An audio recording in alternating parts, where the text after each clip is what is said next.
尊敬的谢振华特使，尊敬的各位来宾、各位嘉宾、女士们、先生们、朋友们，大家上午好！欢迎参加全球能源互联网碳中和研讨会。气候变化是人类共同面临的重大挑战。本次气候大会围绕各国履行巴黎气候协定承诺开展的商讨，为推动全球气候治理又迈上了一个重要的一步。实现能源发展与碳脱钩，经济发展与碳排放脱钩，构建全球能源互联网，将促进经济大规模的开发高效利用，加快推动氢气替代和电力替代。此次研讨会 This seminar will see the sharing of important research results and will play an important role in bringing the world towards greater interconnection of its energy grids and support the coordination and sustainable development of the economy, society, energy, climate and environment. This seminar has gained strong support from the Secretariat of the UN Framework Convention on Climate Change and the World Meteorological Organization, and we welcome more than 50 guests from over 10 countries today.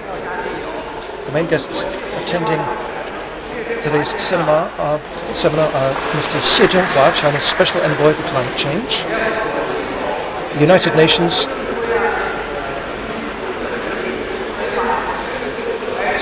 Convention on Biological Diversity Executive Secretary Elizabeth Mrema, Mr. Ovais Sarmad, Dr. Mohamed and Minister Toirambe Bao'an from the Democratic Republic of the Congo, as well as Minister Envoy from Senegal. And we have also with us Angela Wilkinson, who is Secretary General of the World Energy Council, and we have Mr. Sarmad, as well as Dr. Manaenkova and Dr. Elham Mahmoud Ibrahim, Vice Chairperson of GEIDCO, Ms. Lila Kabasi, member of the Executive Management Team of UN Global Compact,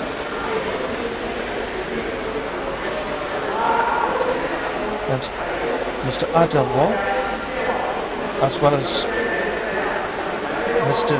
Gaofeng, who's Deputy General Manager of the State Grid Energy Research Institute, Mr. Roland Rush, Acting Director of IITC Innovation and Technology Center. We also have Mr. Junhua, who's UN Under-Secretary General, as well as Bao'an, who's Chairman of GEIDCO, who are joining us remotely. We also have representatives from the UN Sustainable Development Network, as well as representatives from the European Climate Centre, the Asian Infrastructure and Investment Bank, and from the Ministry of Energy of the Emirate of Abu Dhabi, as well as representatives from China, such as the Department of Climate Change of the Ministry of Ecology and Environment, and other ministries and associations, the China Association for NGO Cooperation, the All China Environment Federation, the China Green Carbon Foundation, China Biodiversity Conservation and Green Development Foundation, China Meteorological Service Association, and the China NGO Network for International Exchanges, China Three Gorges International Corporation, China Electric Equipment Group, Power Construction Corporation, State Grid Energy Research Institute, and Greenovation Hub. People's Daily, Xinhua News Agency, and other friends from the media, as well as Phoenix TV, are present here for reporting purposes. We're happy to welcome representatives of over 100 institutions from 60 countries who are joining us online. And we'd like to welcome all of you to our seminar today. And we would also like to thank the team from UNFCCC Secretariat and also a High Impact Company for their audiovisual tech support. let us extend a warm welcome and heartfelt thanks to all the guests and our friends from the media. We're very grateful to you, and you're very welcome here.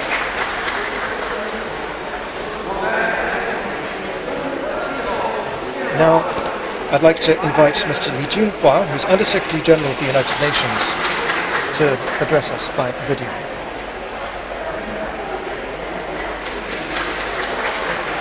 But first, we'll have Mr. Junhua, who's China's Special Envoy for Climate Change. Ladies and gentlemen, we have a raft of VIPs present today, which, to my mind, is a clear sign of how seriously you take the energy transition. And that is a good thing. Now, I am very happy to be here at today's seminar organised by GEIDCO, together with the UNFCCC Secretariat and the World Meteorological Organization, as well as the UN Global Compact. Now, as I mentioned just now, we have a lot of support from guests from all over the world, and I'd like to welcome all of you. Climate change is a common challenge for all countries at the present day. Since 2022, severe rain events and droughts have severely impacted people's lives, economic activity, and security. Climate change is no longer spoken of as a future challenge. It's spoken of now as an urgent present-day challenge, one that needs countries to stand together and work together to overcome. China has always maintained an active approach to climate change and has made major efforts to develop an ecological civilization, moving towards a sustainable development path. In September 2020, President Xi Jinping announced that China would make full efforts to achieve by 2030 a peak in its carbon emissions, and by 2060 China will work to achieve carbon neutrality. This peak and carbon neutrality have been the subject of a high-level working group which has been set up. Systemic efforts will include a 1+N policy framework, and we will work to achieve a clean and green energy transition. In June this year, China's renewable energy installed capacity had reached 11.2 terawatts. Accumulated installed capacity was 4 terawatts, 3.4 terawatts, and 3.4 terawatts for hydroelectric, wind, and solar, respectively, ranking in each case first in the world. And our installed capacity for renewables has reached approximately 45% of the world's total. We have more than 195 million square meters of forest coverage, and so we have some of the world's richest green resources as well.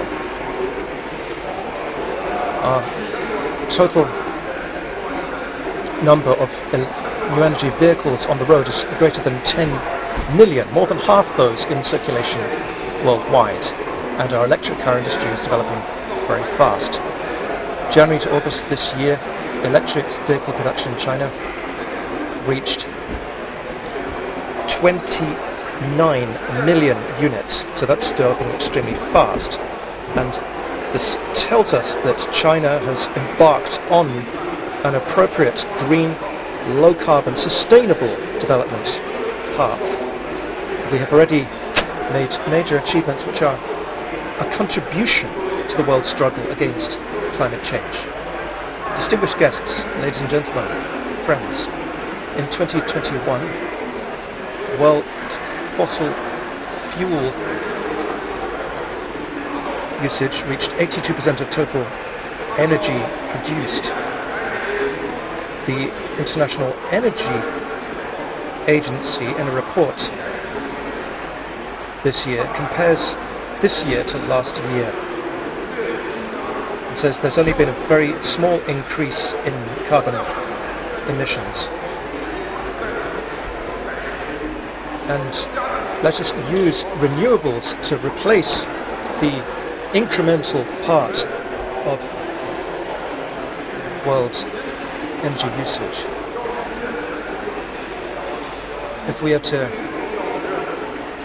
face up to climate change, we have to achieve a low carbon transition of our energy systems.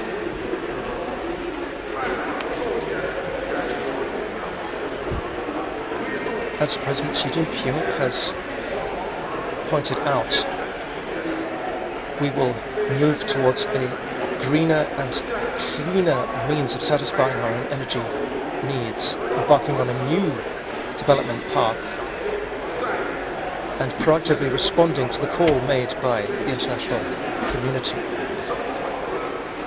Electricity interconnectivity will serve as a bridge between the power networks of different countries, allowing us to build a low-carbon energy system based on clean energy and achieve a low-carbon transition,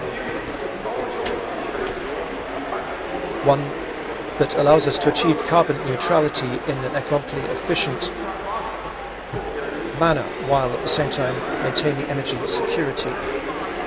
GEIDCO, for the past few years, has made considerable efforts in linking up with various countries and working with them on various projects aiming to better interconnect their energy networks. It has made an important contribution to international energy cooperation and the energy transition. GEIDCO today is issuing its research findings on global energy interconnection pathways to carbon neutrality. This carbon revolution calls on all sectors to set out systematic plans to achieve the energy transition, which future generations call on us to carry out. And in this context, I hope that GEIDCO can continue to hold its weight on the international stage. You may have noticed that President Xi Jinping of China met with US President Joe Biden just yesterday, and they spent about 3 hours together. It's quite a long meeting, and that was followed by an announcement that the US and China would make joint efforts in the sphere of climate change and work for the success of COP27. So they have also brought an important message. Thank you very much, ladies and gentlemen, for your attention. Thank you very much, Mr. Zhenhua, China's Special Envoy for Climate Change. He's not just China's biggest environmental expert, he's also an important figure and contributor to the world's low-carbon transition. Let us once again express our respects to Mr. Xie. Now I'd like to invite Li Junhua, Under Secretary General of the United Nations for International Affairs, to join us by video.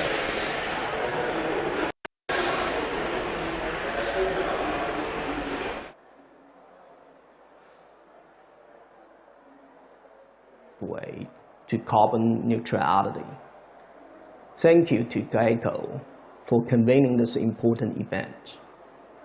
Excellencies, the world is in the throes of a cascading crisis, including the disruption caused by climate change and its impacts. The Intergovernmental Panel on Climate Change unequivocally warned us that we are on the track to climate disaster unless we change course immediately. Central to changing course is the need to pick up the pace of the energy transition and improve the access to clean energy. We must accelerate action on SDG 7. Distinguished participants, the high-level dialogue on energy held in September 2021 mobilized significant momentum and charted the pathways towards the achievement of the SDG 7 and net zero emission. But we must deepen our efforts to implement the Secretary General's global roadmap for accelerated SDG 7 action and the energy compacts. The global roadmap committed us to bring electricity to 500 million more people by 2025 and bring access to clean cooking solutions to 1 billion more. And there is still much work to be done if the global renewable capacity is to double in the next 3 years. These are important steps on the way to net zero emission by 2050. Distinguished participants, we can only achieve the goals we have set if we take integrated and joined-up approaches. We need urgent action within and across the sectors through the multi-stakeholder partnerships and the multilateral action. In this regard, I welcome the GEIDCO's efforts to promote interconnectivity of the energy infrastructure worldwide, and I look forward to the launch of their latest report on the global pathway to the carbon neutrality. We in UNDESA will continue our cooperation with the GEIDCO and the other partners to advance the joint implementation of the 2030 Agenda and the Paris Agreement through accelerated action on SDG 7. I thank you.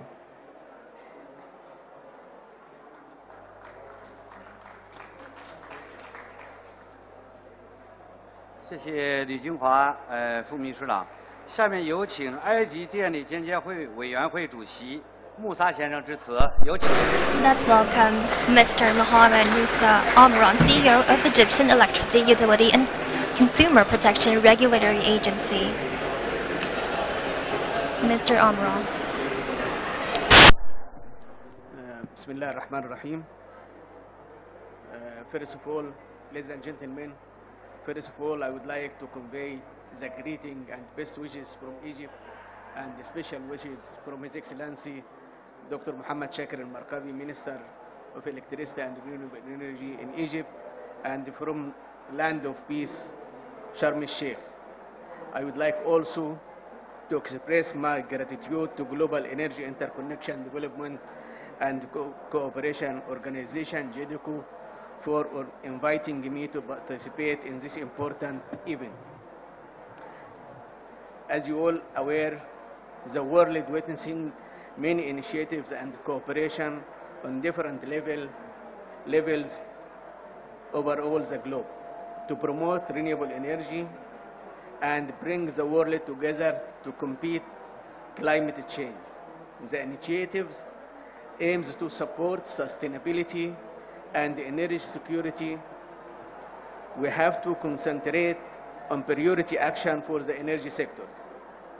One of these initiatives is GEIDCO, Initiative for Global Energy Interconnection. The Global Energy Interconnection, GEI initiative, is proposed by His Excellency the Chinese President as the UN Sustainable Development Summit in 2015.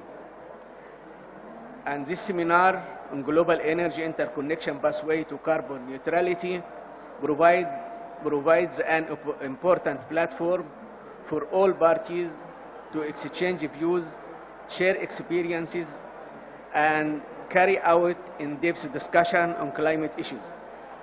Climate change not only concerns the environment, but also has cross-cutting impact on the economy, public health, agriculture, energy, peace and security, and other aspects.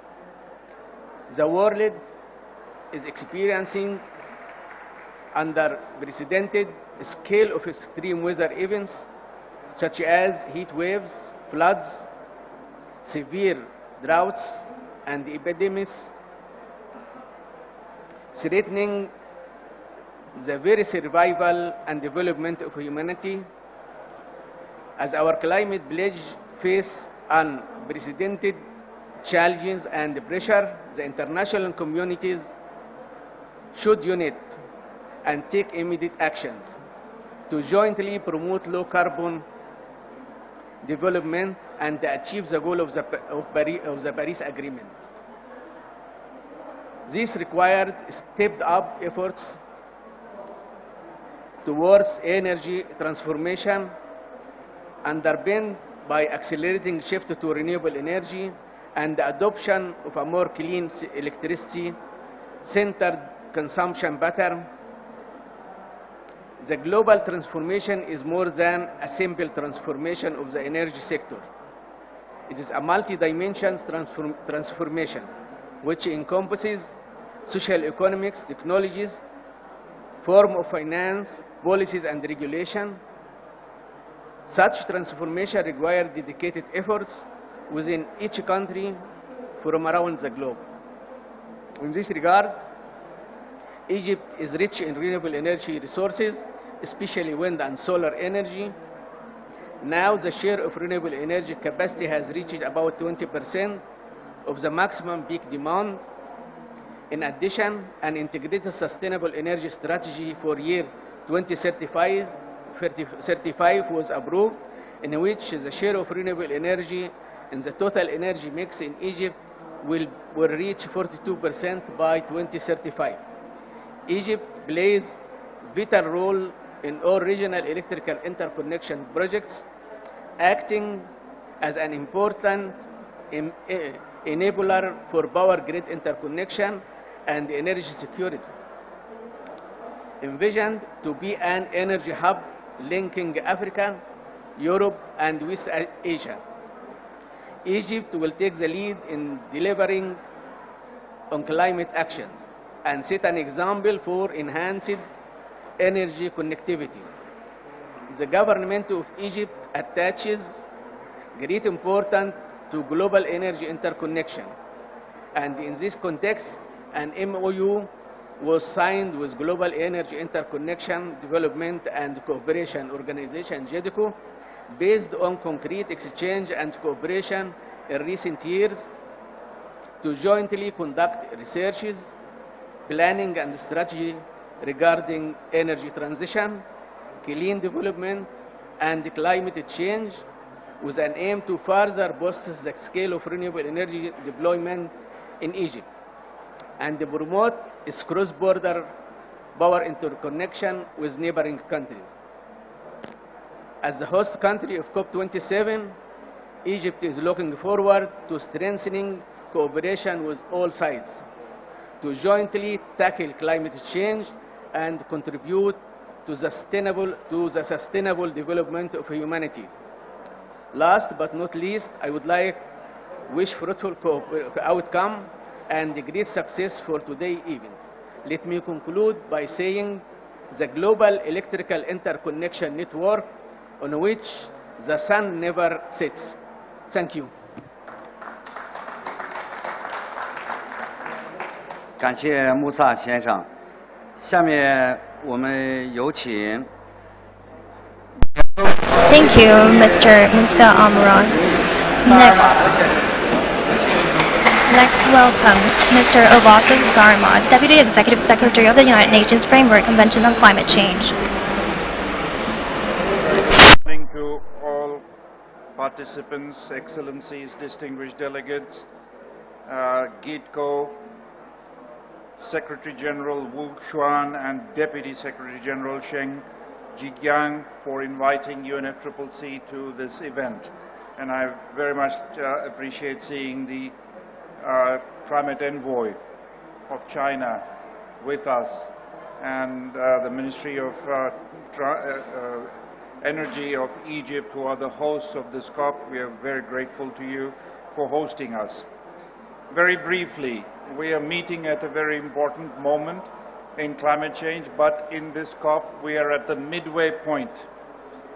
We are in the second week where the political discussions, negotiations are underway as we speak in the negotiating rooms.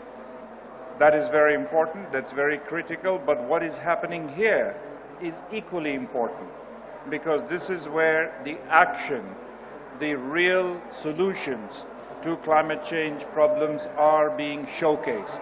And GEIDCO is one of those organizations that we have had a very good collaborative partnership for a number of years, and we are pleased that they are here and showcasing what they are doing, not just in China but around the world, in providing solutions and being a solution provider and going beyond just addressing the immediate impacts of climate change.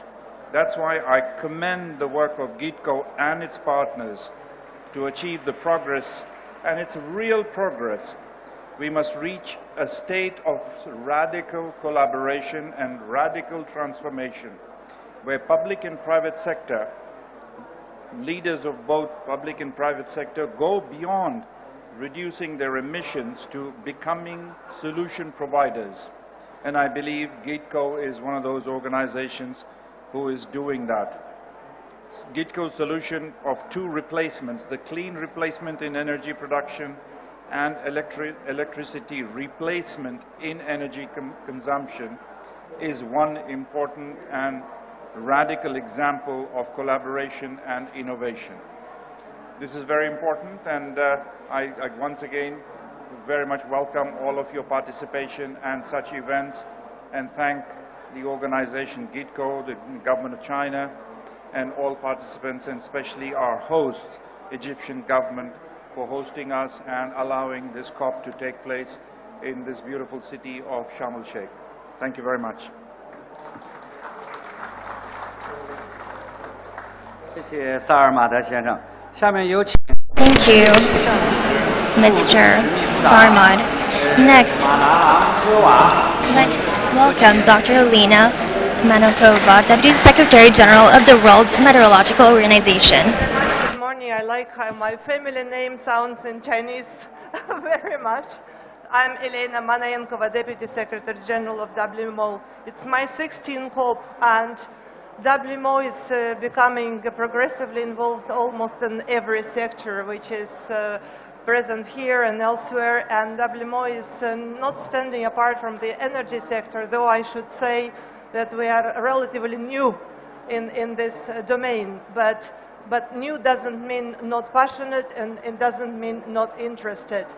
So, as you probably know, the IPCC is also a WMO baby in the way, and IPCC assessments and conclusions are used extensively by all parties and organizations and all actors in climate change. Please move my papers. Yes, thank you very much. And just in respect to the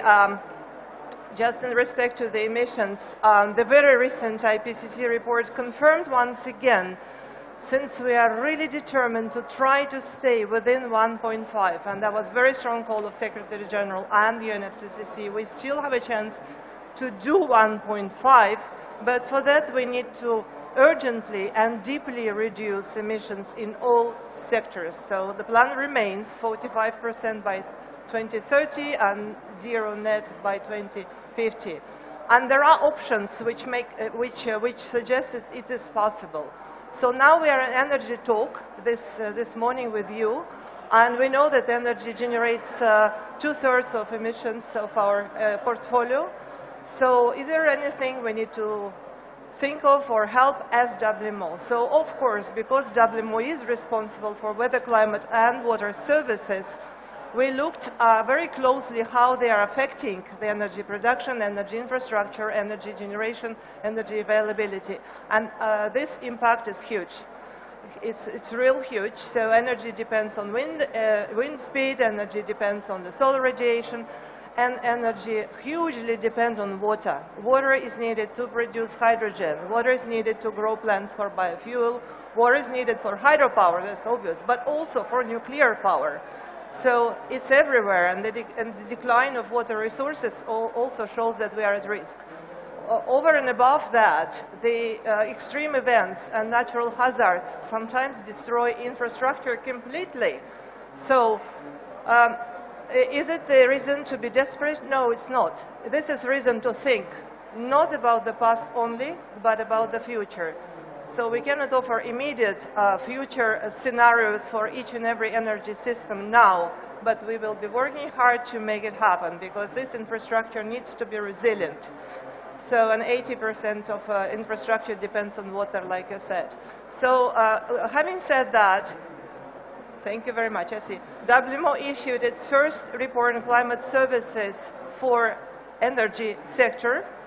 And the expert which did it just here in this room, Roberta Boscolo, she worked with all organizations we knew about in energy sector, but definitely we didn't reach to anybody, to everybody. So we promise we will collaborate very, very closely with those who are in this sector a long time, because we need to know now what governments need, what energy sector need, what private sector need. So like this, we can help with the climate and weather information to create a more resilient infrastructure and to really try to keep our 1.5 dream alive. Thank you very much. Thank you. 非常感谢马纳昂科娃博士。下面我们邀请 Manaenkova. 刚果金环境与可持续发展部的副部长 巴姆宁加先生，有请。Mr. Benjamin Torambe Mamonenga, Vice Prime Minister, Ministry of Environment and Sustainable Development, Secretary General, Democratic Republic of the Congo.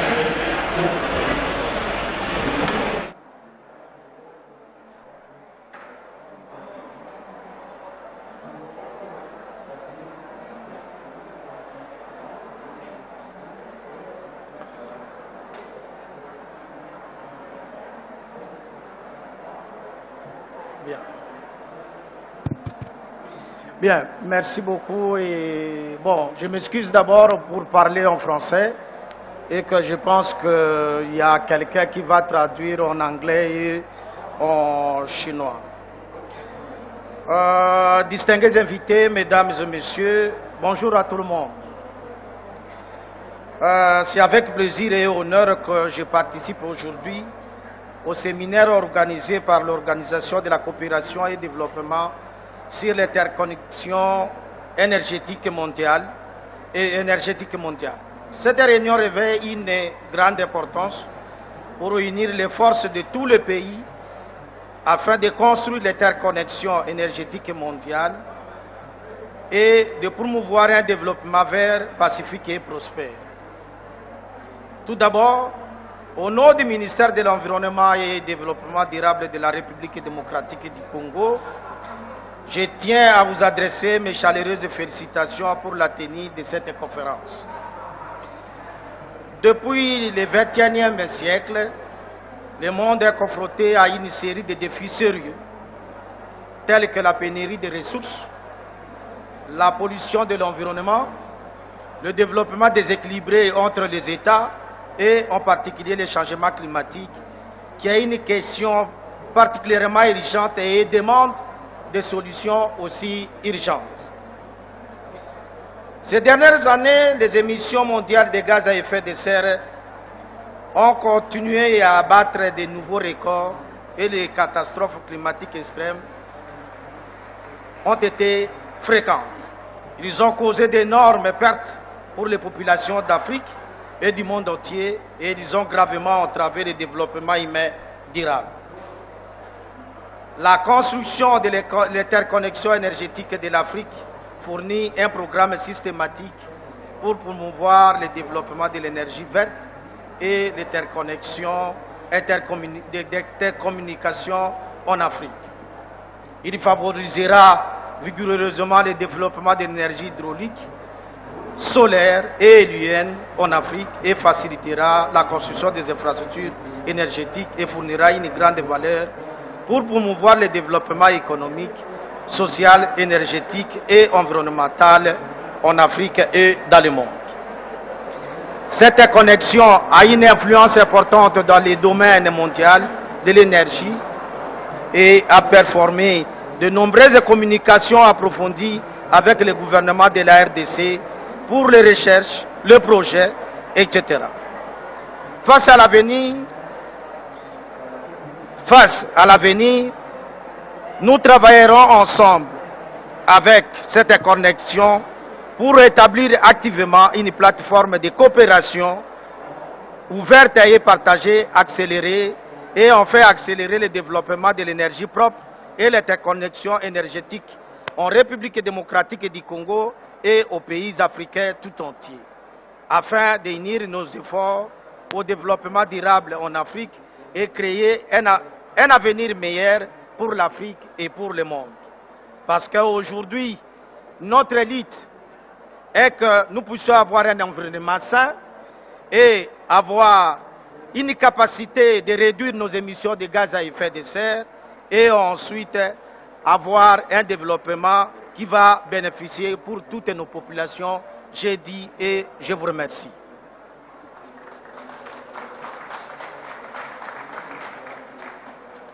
谢谢部长的致辞。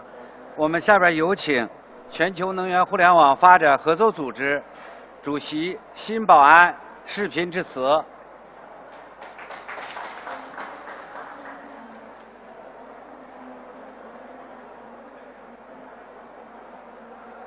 女士们、先生们、朋友们，大家好。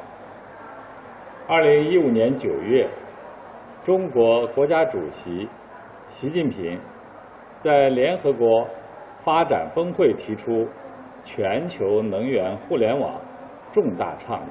Development Summit, offering a Chinese solution for promoting world energy transition, climate mitigation, and sustainable development. Today's seminar on global energy interconnection pathways to carbon neutrality provides an important occasion to exchange ideas and share research progress. And this has key significance for deepening cooperation among all parties and mobilizing more concrete climate actions. First of all, on behalf of the Global Energy Interconnection Development and Cooperation Organization, GEIDCO, I would like to extend the warmest welcome to all participants. And I'd like to express our heartfelt thanks to the United Nations and other parties for their strong support. Tackling climate change has become more urgent than ever. The increase in global average temperature is already 1.2 degrees centigrade above pre-industrial levels, moving us ever closer to the temperature cap of the Paris Agreement. This year, in particular, many countries have suffered from devastating natural disasters such as heat waves, persistent drought, volcanic eruptions and floods, as well as forest fires, taking heavy tolls on the economy and people's livelihoods. Studies have shown that about 85% of global carbon emissions stem from fossil energy combustion, which is a leading cause of climate change. The key to solving the climate crisis and achieving carbon neutrality lies in stepped-up efforts towards energy deployment and sustainable lifestyles. GEI can facilitate three transitions in energy development, namely the transition to clean energy dominance in energy production, the transition to wide area interconnection and allocation in energy distribution, and the transition to more efficient and clean energy sources in energy consumption. All these will drive the large-scale development and utilization of clean energy worldwide and put the world onto a faster track in its energy transition and carbon emissions reduction. Thanks to strong support that it's received from all sides, GEIDCO has achieved fruitful progress in GEI development. We've carried out in-depth research on energy, climate, environment and their interlinkages, and released more than 80 innovative research findings, such as resolving the crisis, as well as building an international collaboration platform involving extensive consultation, joint contributions and shared benefits. A number of clean energy and power grid interconnection projects have made steady progress. All those efforts have greatly advanced international energy cooperation and the cause of green, low-carbon development.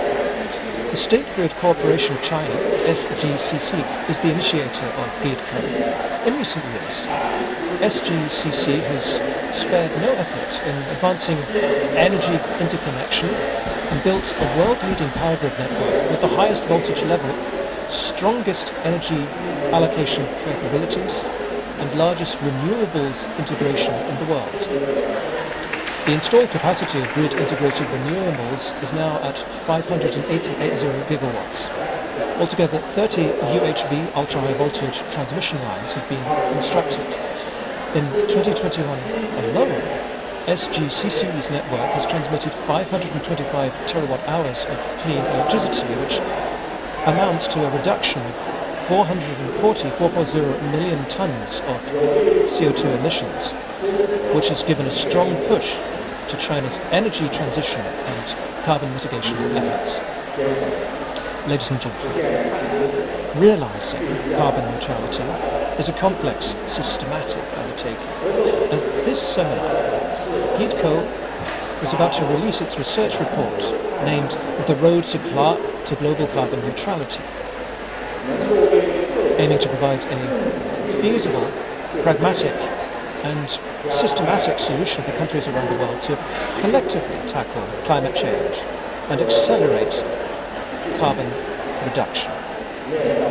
Looking into the future, GEIDCO stands ready to join hands with all sides to jointly open up a new landscape for global climate governance and make greater contributions to a green, low-carbon, clean and beautiful world for all.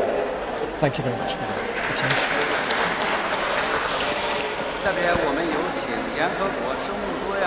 Let us now invite Madam Mrema, who is Executive Secretary of the Secretariat of the UN Convention on Biological Diversity, to take the floor.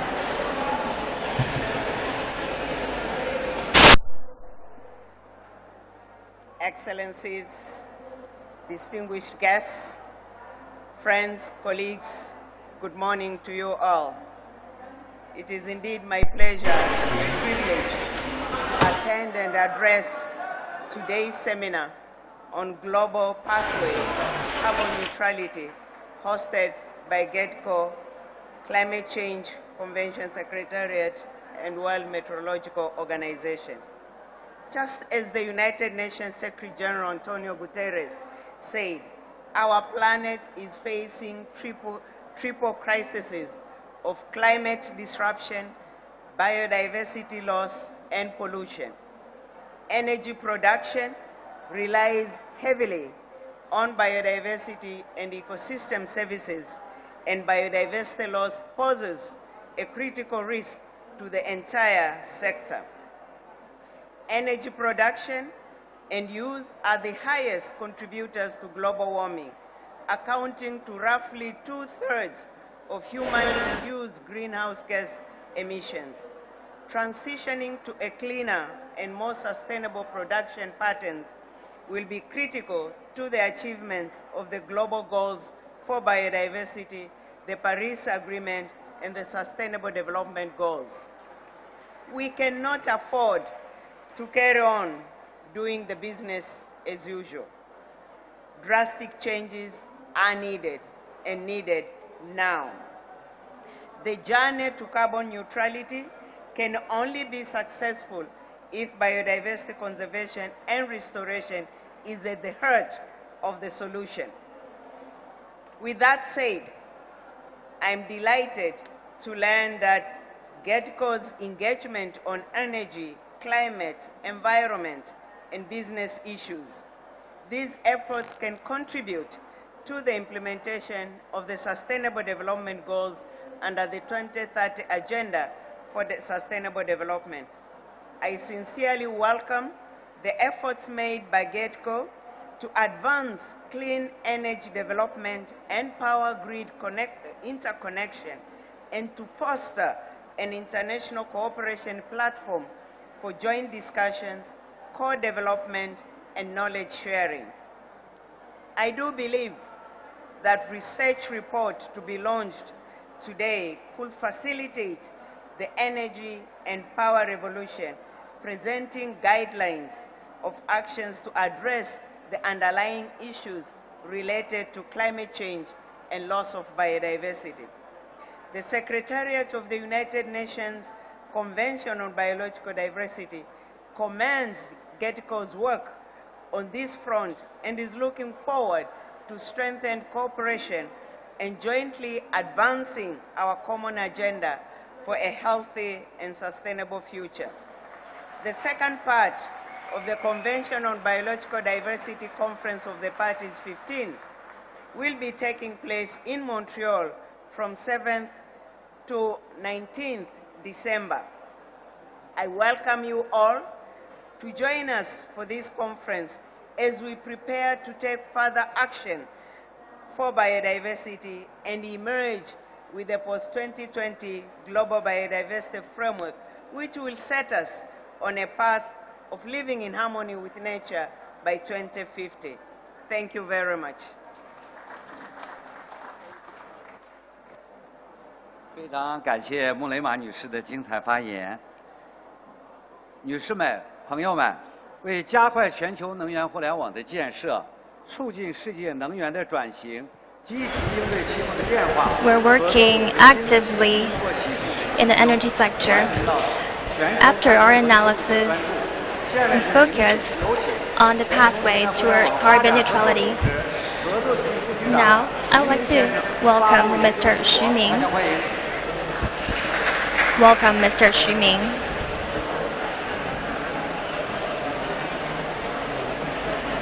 Thank you very much, Excellencies, distinguished guests, ladies and gentlemen, good morning.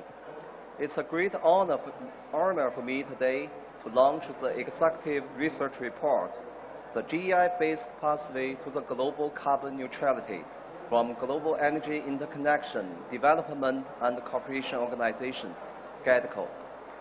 Climate change is a daunting challenge facing the world. Without feasible solutions, carbon neutral goals for many countries are unfulfillable. From our researches, the accelerate green and low carbon energy transition with premise of ensuring energy security is the key, encompassing the roadmap for major sectors' net zero carbon emissions, continental carbon neutrality pathway, and key technology and institution innovations. GEIDCO has concluded the full report, The Road to Global Carbon Neutrality. The executive report consists of 4 parts. The first part points the direction of global green and low carbon development. Climate change impacts the whole ecosystem and human society. The general consensus on emission mitigation, international cooperation among countries has been made, setting a clear target of carbon neutrality and energy transition. The world is desperate in need of a solution that is conceptually advanced, technically feasible, holistic, efficient, and cost-effective. The second part expounds the concept and the implementation pathway of GEI-based carbon neutrality as a combination of smart grid plus ultra-high voltage transmission plus clean energy, GEI provides a solid basis of global carbon neutrality through the construction of an interconnected energy system centered on electricity, enabling large-scale development, allocation, and consumption of clean energy. Moreover, the GEI system is economic, resource-rich, and technically feasible with worldwide internet activity. At present, China is developing China energy interconnection backbone by a new type power system. In the northern and western regions, large wind and solar power stations are rising on the desert and wastelands. In the southwest, giant hydropower bases are erecting. Across the country, UHV power transmission network is established. These efforts are made to build a new energy supply and demand system for energy transition while ensuring the energy security and resilience and realizing the carbon goals. Overall, the concept of GEI pathway is to use GEI as the platform and adhering to the principle of green, low carbon, and sustainable development. Equal emphasis should be put on the energy security and carbon reduction. Short and long-term goals. The zero carbon target requires regional complementarity, industry co-decarbonization, clean predominance production, and electricity-focused consumption energy pattern, and decarboned economy. The net zero pathway is divided into two stages. The first stage is carbon peak around 2030. The essence is to control the fossil fuel consumption. Newly increased energy demand will be met mainly with clean energy. The second stage is carbon neutrality. Thanks to the energy system transition and the GEI development, the fossil reserves will be replaced. By the middle of this century, carbon emissions from energy activity will drop by about 80% from the peak. Combined with various carbon sink and carbon removal, overall carbon neutrality will come true. So overall neutrality requires coordinated emission mitigation in energy activity, industrial process, carbon removal, and carbon sink. Among them, energy activity is a top priority. For energy production, its carbon emission accounts for 38% of the total. To reduce that, the key measures include restrict control of fossil energy consumption, reducing energy intensity, implementing clean replacement action, and building GEI. For energy consumption, its emission, including the use in industry, transportation, and buildings, account for 41% of total. Key measures of emission mitigation include accelerating low-carbon energy consumption, electricity replacement, and improving energy efficiency. GEI will form a clean, energy-dominated, and electric-centric new energy system. It will lead the global energy revolution through flexible resource allocation and robust backbone grids. First, energy supply will inevitably become clean and low carbon. By 2060, 85% of primary energy will come from clean resources, and the installed renewable capacity will take up to 92%. Secondly, electricity as the center, along with the green hydrogen, synthetic fuel, will form the new structure of energy use. By 2060, the global electricity consumption will rise to 89,000 terawatt-hours, taking more than 65% of the total energy end use. Thirdly, GEI will realize worldwide energy allocation and interconnection. The roadmap for GEI backbone network divided to 3 steps and will basically take shape by the middle of this century. In summary, the GEI pathway has the following advantages. First, it ensures sufficient energy supply with clean and electrified features, 20% higher than other pathways. In particular, the electricity consumption is significantly higher than other scenarios. Second, GEI pathway advances win-win cooperation compared to the local development and the utilization mode. The interconnectivity mode is more suitable for large-scale, low-cost, and high-efficient development of clean resources, increasing the proportion of clean electricity by 10%. Third, GEI pathway is technically advanced with matured technology. Clean and electricity replacement technology will contribute 80% of the total emission reductions. Fourth, GEI pathway is both economic and highly efficient. It saves investment and reduces emission mitigation cost. With the GEI pathway, the investment in energy system will total about $97 trillion, which will create 9 times of comprehensive value. The third part of the report elaborates each continent's carbon neutrality pathway. In light of the development condition of the 6 continents, GEI provides adaptable planning to mitigate emission, advance the energy transition, and build energy interconnection for carbon neutrality. More details can be referred in this report.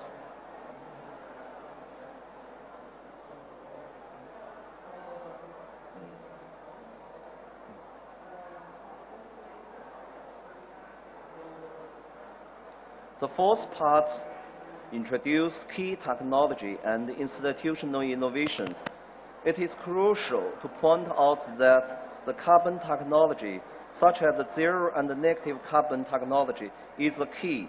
The GEI-based pathway takes clean generation, electricity replacement, and UHV transmission technology as a core to form a feasible and optimized combination for different stages of carbon neutrality. On the other hand, a complete policy support system should be established and improved to form a holistic institutional framework in electricity carbon trading market, clean development, co-governance, innovation collaboration, financial investment, and local and legal protection. At last, the GEI pathway is of great value for accelerating global energy transition, addressing climate change, and realizing sustainable development of humankind. Buying to the above aspirations, GEIDCO carries the responsibility of promoting building the GEI to meet global electricity demand with clean and green alternatives. GEIDCO will make unpermitting efforts with all sectors of society to advance the carbon neutrality and achieve the temperature control goals of the Paris Agreement and the UN Sustainable Development Goals. That's all. Thank you. 谢谢徐明先生。我们下一个环节呢，就是有请伊布拉辛副主席来主持我们的讨论环节。由于时间的问题，因为到11点准时结束，希望各位嘉宾在讨论的时候抓重点、抓要点。再次感谢大家，有请伊布拉辛副主席。我这边，到蔡院长那个位置，到蔡院长那个位置。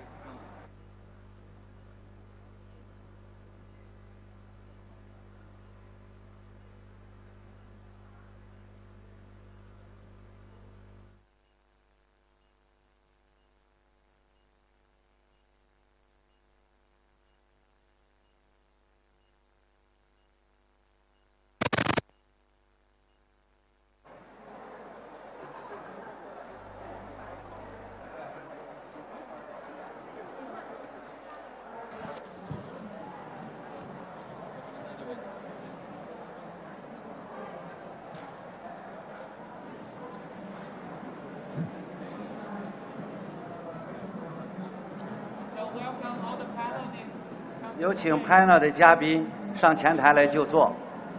We'd like all the panelists to be seated right now. Thank you very much.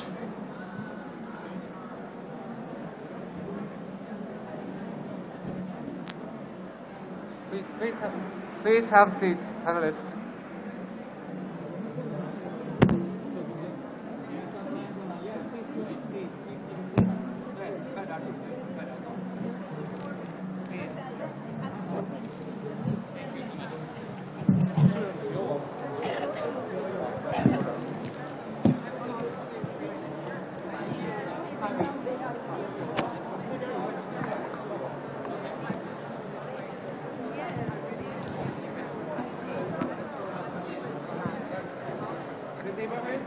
Please sit here. You're moderator.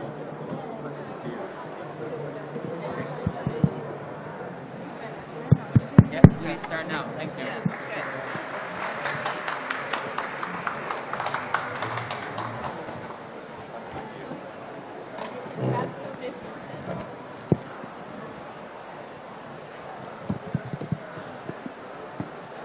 Still, good morning.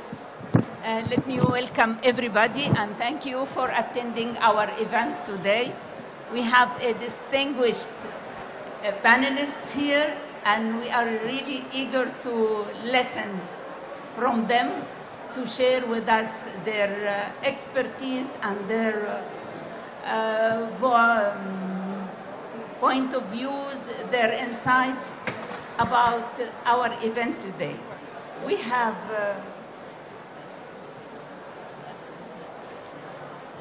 our panelists. Let me just at the beginning introduce them and ask you to welcome and applaud them. Dr. Angela Wilkinson, Secretary General and CEO of the World Energy Council. Mr. Eddie Rich, CEO of International Hydropower Association, IHA. Welcome. Mr. Chai Gaofeng, Deputy General Manager of State Grid Energy Research Institute.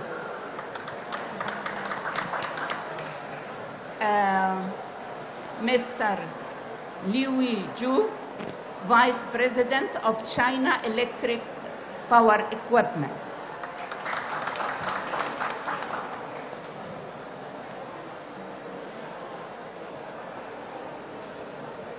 Ms. Radia Sedaoui, I hope that I'm pronouncing well, Chief of Energy Section, Sustainable Development Policies Division of the United Nations Economic and Social Commission for Western Asia, UNESCO. Mr. Brasun Agarwal, Deputy Head of Secretariat, Clean Energy Ministerial. Welcome. Mr. Roland Riches, yes?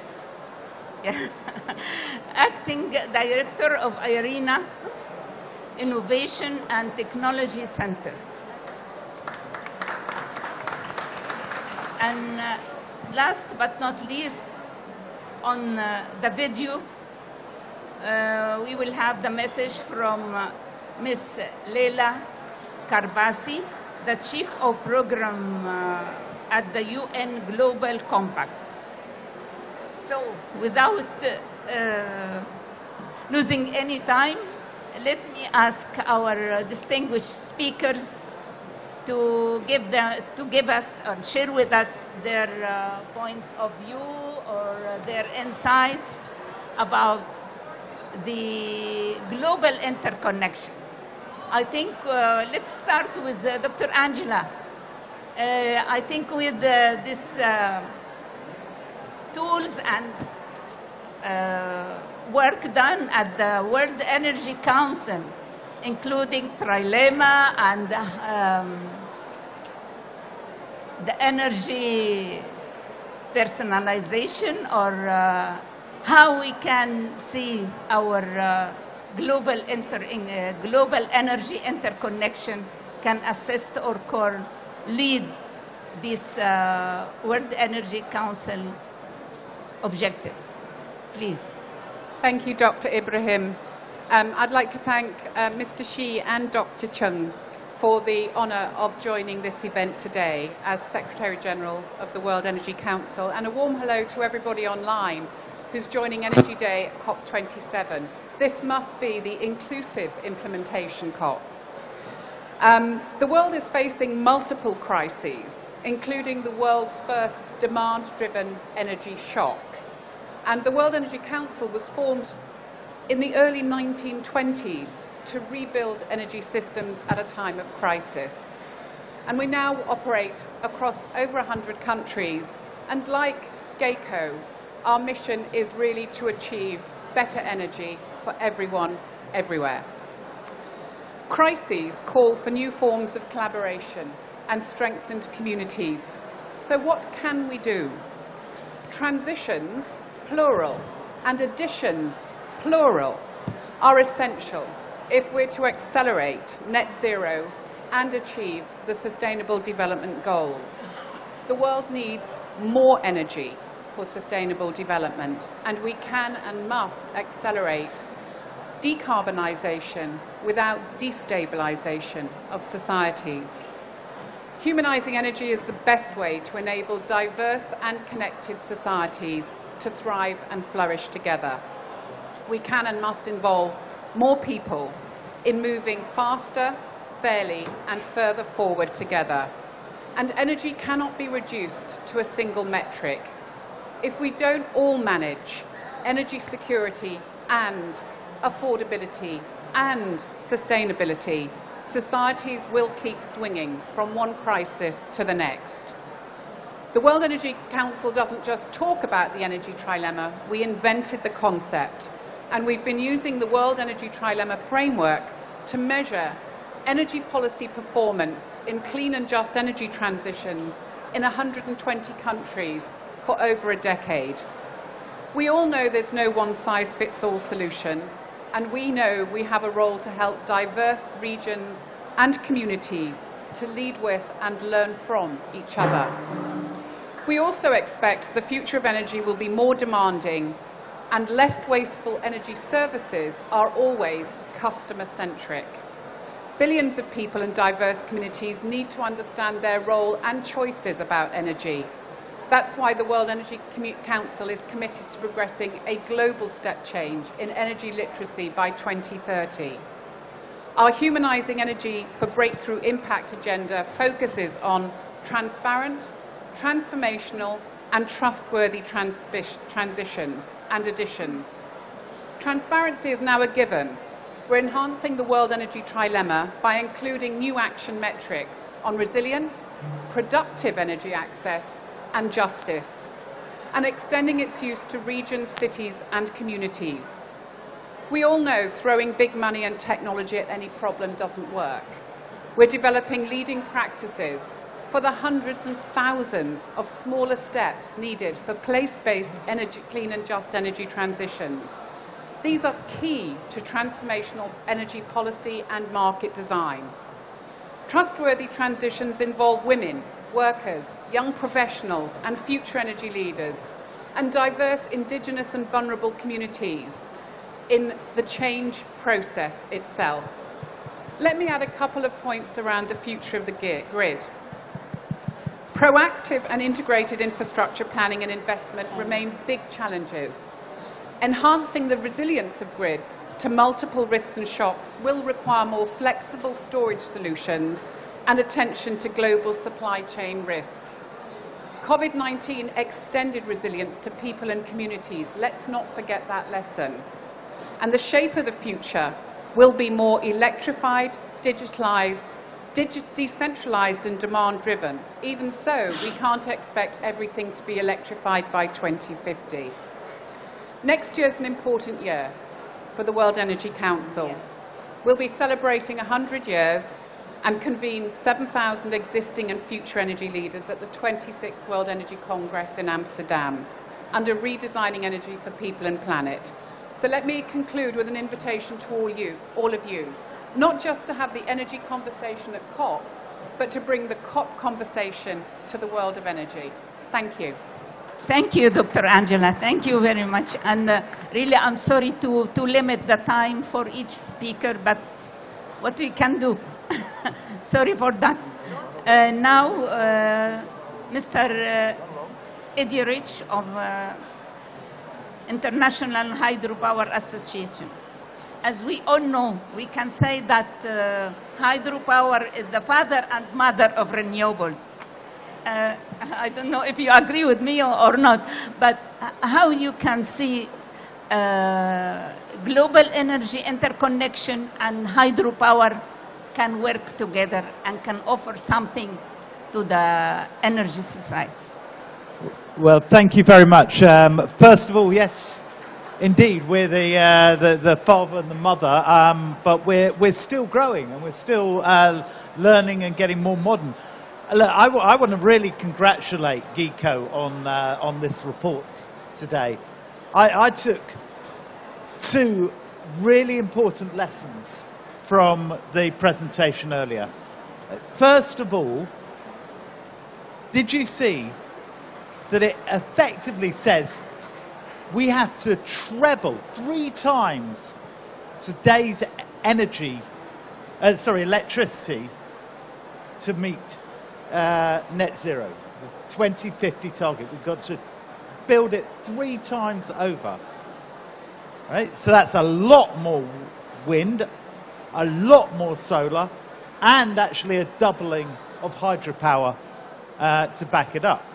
Now, the second lesson I got is that actually we have the technology we need. Of course, we need to continue to do research and development. We need to improve what we have, and we need to look at other more effective ways. But we're not waiting around. We don't need to wait around for some magic bullet solution. We have the technology required. Wind, solar, hydropower. Wind, solar, wind, sun, water, and gets the job done. And I think the important thing there is that if you have the variable renewals backed up by hydropower, which provides a balance and a storage to those, and you have the interconnectivity, which is what that report was really emphasizing, that the fact is the sources of our electricity and energy are not necessarily where the people are, and you have to use these to get the most efficiencies. So I thought that was a really powerful 2 lessons from the report. I really want to congratulate GEIDCO on the report. IEA is working very closely with GEIDCO to carry this out. I want to take 3 messages to governments from that. First of all, plan the electricity needs and sources that you're going to have to build, and make sure that you have the right balance and the right sites, and that you're building the right mechanisms, financial and policy, to have those built. Then secondly, cooperate. Make sure you're cooperating between governments to make sure that where you have a lot of wind, that you've got the lines to where they need wind, or where you have a lot of water the other way round. And then finally, build. Make sure you build, and make sure you build sustainably. Make sure that we are, the infrastructure has a net benefit. So, really good report. Really congratulate. Very pleased to be here. Thank you. Thank you very much. And again, I'm really sorry. I'm getting instructions to keep the time. So please try to keep the time. And just one comment on that. I think and I hope that with this global energy interconnection and this cooperation, we can solve this African Enga Dam project that is for many years still there. Our next speaker is Mr. Gaofeng. Please, you have the floor. And as the largest utility in the world, how does the state grid cooperation of China use its advantage and advancing the renewable energy development in the world?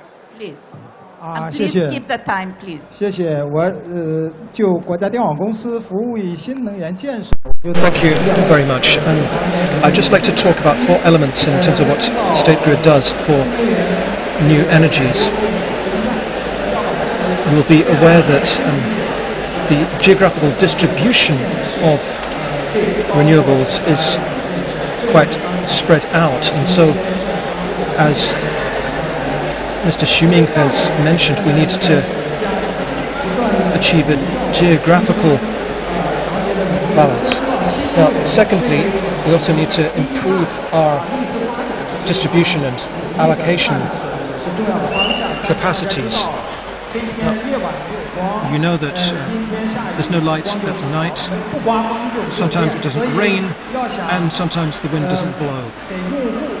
So we need to give sustainable and sufficient electric power availability to the user, and so we need to have distributable capacity and flexibility in the electric grid in order to be able to continuously optimize the way the system works. And thirdly, we need to accelerate electricity market developments. Now, renewables compete with not only traditional energy but also with themselves, and so we will continue to accelerate market development in China. Now, finally, we are building a new energy cloud and upgrading our management processes. If we don't have effective ways to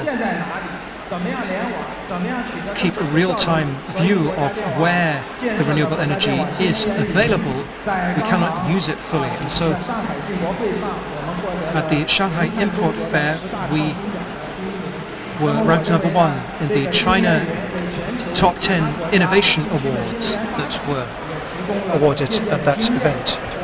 So I think that we have at least the above experiences to share with the world, and this is our attempt to make our own contribution to the world's green and low-carbon energy transition.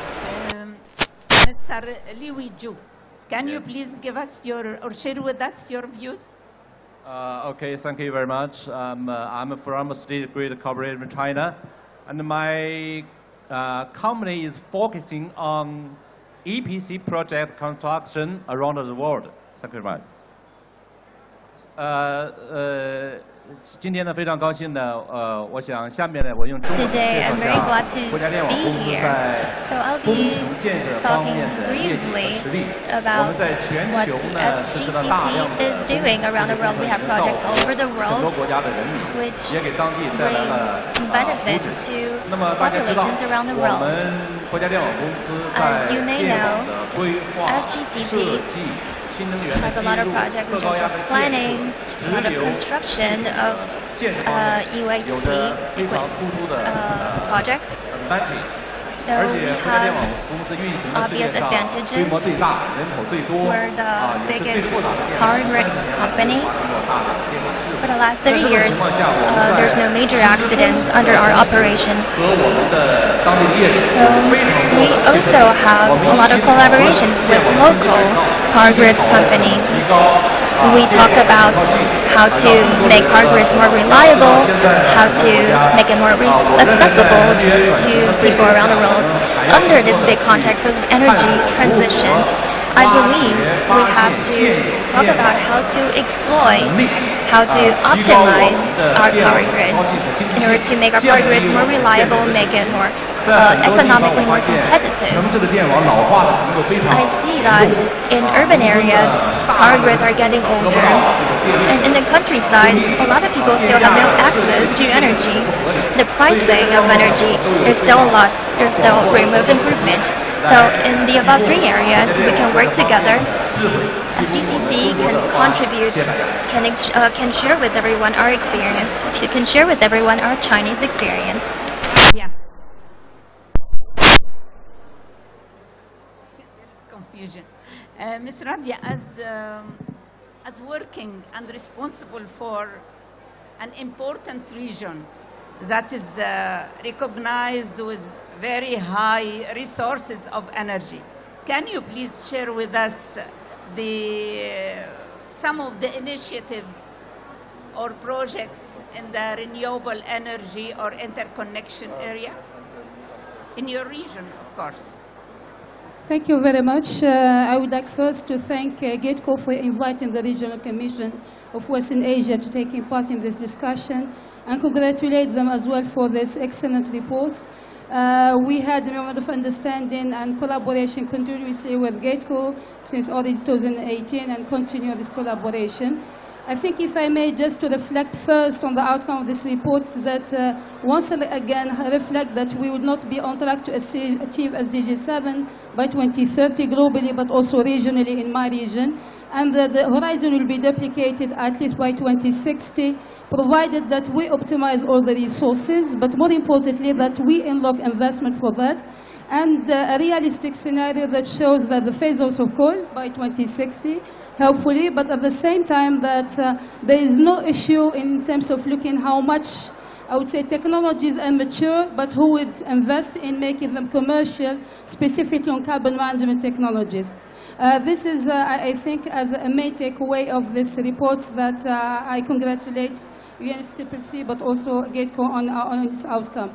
And this is completely fits within the context of my region, and welcome again to my region, hosting this COP and the next COP. Obviously, we very much in line with the scenarios presented, since it's a region endowed with natural resources, but at the same time is not interacting SDG 7, but also lag behind in terms of renewable energy, energy efficiency, although above the global average in energy access and clean fuel technologies.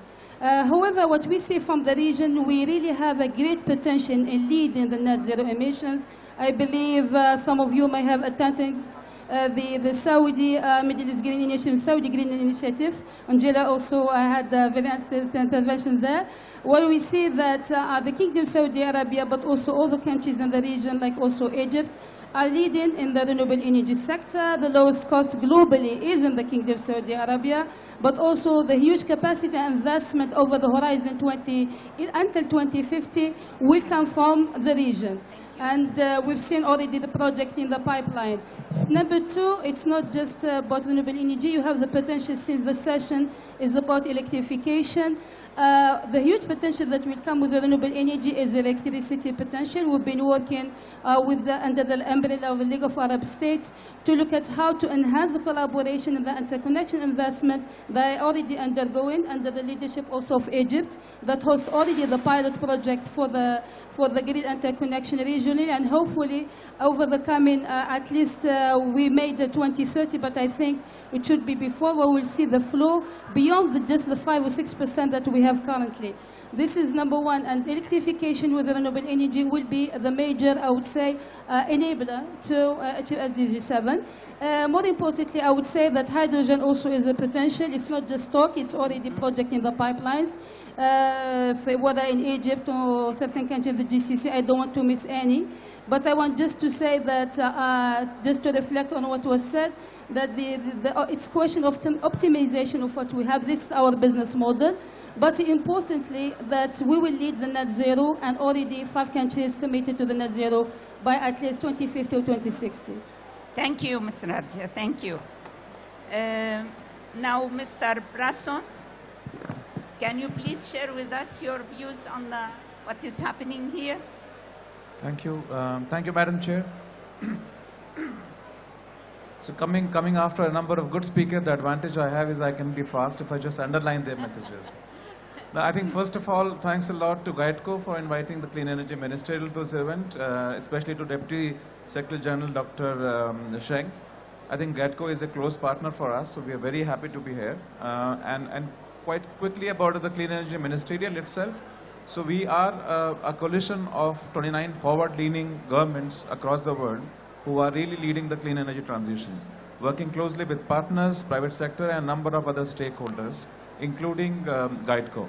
And we are also very pleased to have China as a country that has been leading the Clean Energy Ministerial since its inception, with its leadership, but also driving initiatives like the Regional and Global Energy Interconnection Initiative, which is led by GEIDCO. I think, you know, if I reflect on some of the messages, the pathway ahead, including from the report that was released yesterday, is very clear. We are looking towards a world which is more and more electrified, and this electricity will be more and more renewables based. So I think it has implications immediately for our future energy system, which is about grids. And that's grids at all level, not just transmission, but distribution infrastructure. And that's a scale of opportunity, but also there is a challenge associated, which I think is very important to discuss, which is what we are doing here.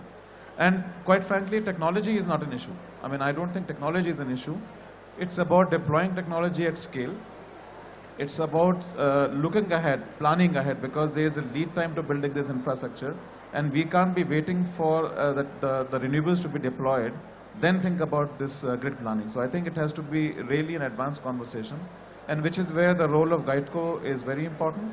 Something that China has done very well. It is doing very well, and I think there is an expectation, a responsibility for China to share this experience with the global community, which is where our platform and the initiative with GEIDCO comes into I think play a very important role. So I'll stop here. I am very conscious, and there's a pressure on the chair as well. But very much looking forward for it to be a continued conversation. We'll have the next Clean Energy Ministerial in India next year, and I think that will be an opportunity to revisit some of these and see how we can work together. Thank you. Thank you. Thank you very much. Mr. Roland, please, with the experience of IRENA, how important is the infrastructure in the context of the global energy transition? Yeah, thank you very much for having us here from the International Renewable Energy Agency.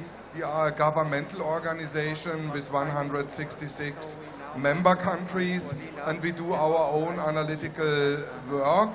And I see what here is in this new report, the road to global carbon neutrality is in many aspects, as we see it as IRENA, is, let's say, looking what can be done to achieve the 1.5 degrees objectives from the Paris Agreement. We see clearly here a substantial ramp up of renewable energies.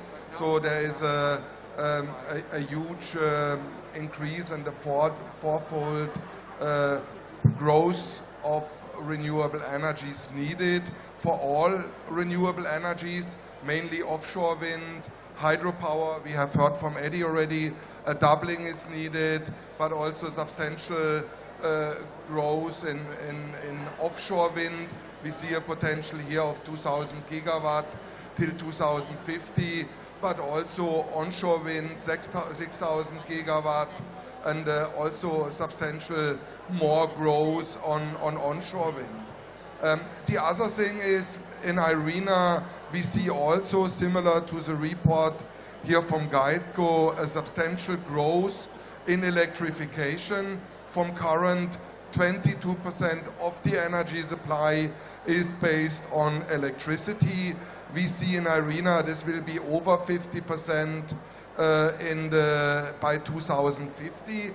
And just the growth in renewable power and the increase of electrification and the use of electrification in the end-use sector to decarbonize these sectors in steel making and in cement making, but also in chemical industries, is clearly increasing the electrification.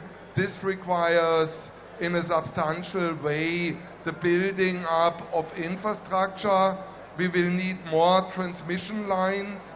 We will clearly have to connect better the markets to organize hyper-mega grids that are interconnected to make sure the infrastructure that is required to make the energy transition happen is essential.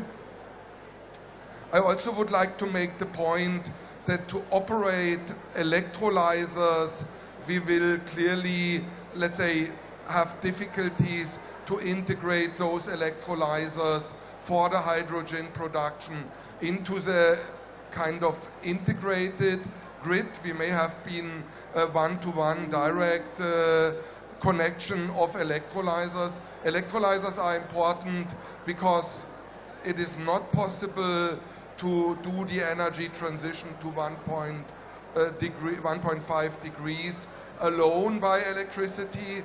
We need additional infrastructure on the molecule side, where we have to produce synthetic fuels with hydrogen that is needed to decarbonize the aviation, the shipping, the steel making is important, and also other aspects. And this requires this infrastructure investments and the cooperation of governments to get this infrastructure in place. Thank you for having me here. Thank you very much. I think we have 2 interventions by video. We are ready. It may be difficult for the panel to follow. Can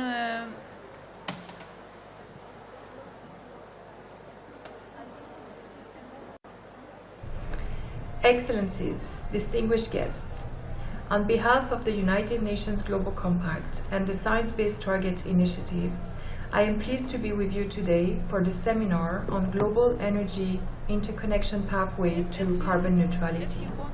First, I would like to thank GEIDCO for convening this important event on the margins of COP27.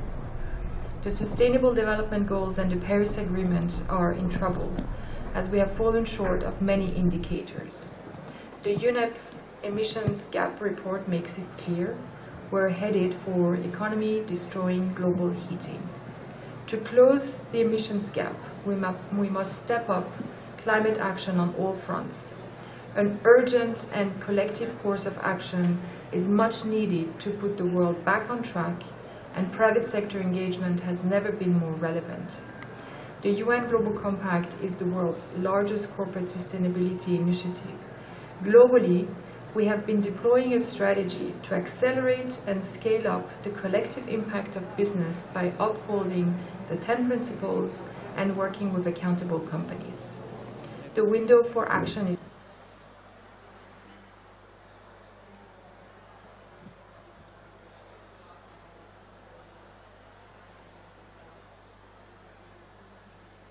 Well, Your Excellencies, honored guests, ladies and gentlemen, this is Professor Sarmad. I'm the incoming president of IEEE, which is a global organization of over 400,000 members in 160 countries. I'm honored to be with you for the seminar on global pathways to carbon neutrality. On behalf of IEEE, I'd like to extend our heartfelt congratulations to this seminar. I have visited GEIDCO a long time back, since 2018, and since then we have maintained good working relationship for